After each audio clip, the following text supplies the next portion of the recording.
大家好，欢迎来到体育比赛传奇。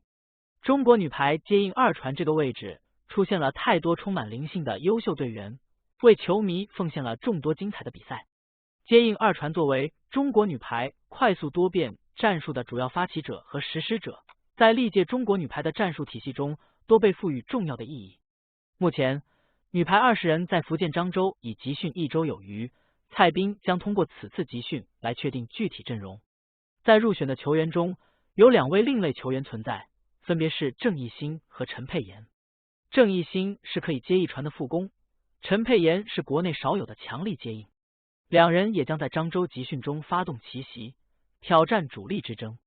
1999年出生的陈佩妍曾在2017年入选过中国女排集训队，当时她给人的印象就是进攻火力强，后排保障环节薄弱，不符合球队的定位，所以被退回了省队。回到省队后，陈佩妍积极训练，加强了自己的后排保障能力，现在也有了一传自保和防守的能力。新周期，陈佩妍将向龚翔宇发起挑战。从两人的类型来看，完全南辕北辙，龚翔宇是传统的全面型接应，陈佩妍则是欧美强力接应。龚翔宇的优点在于各项技术没有太大的漏洞，后排保障能力更是他的一绝，但因为攻击力薄弱而屡被诟病。如果中国女排新周期想保持在国际前列，继续使用龚翔宇是完全没有任何问题的，但若想再次站上最高领奖台，现在的龚翔宇还是难以让人满意。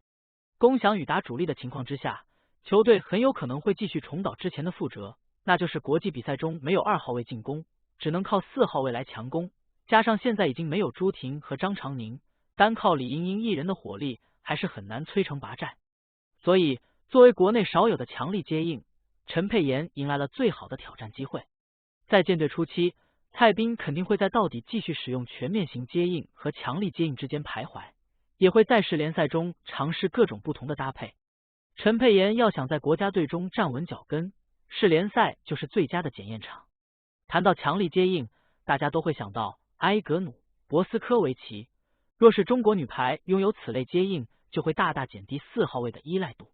陈佩妍的强攻能力在国际上的效果如何，就看世联赛的发挥。国内联赛中，陈佩妍的强攻已经得到验证，完全可以在高水平对抗中得分，现在需要验证的是在国际比赛中的效果。如果陈佩妍的强攻在国际赛场上也能下球，那么蔡斌很有可能会让陈佩妍当主力接应，反之则会被舍弃。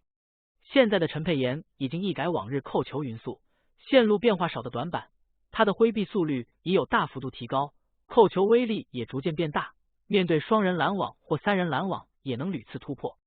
此外，陈佩妍也有了直线球，联赛的多场比赛中，他都灵活运用面斜打直，左手接应在打直线上有着天然优势。希望陈佩妍在集训队中能够继续进步，也期待他在国家队中能站稳脚跟，再接再厉，助力中国女排实现飞跃。具体结果如何，让我们拭目以待。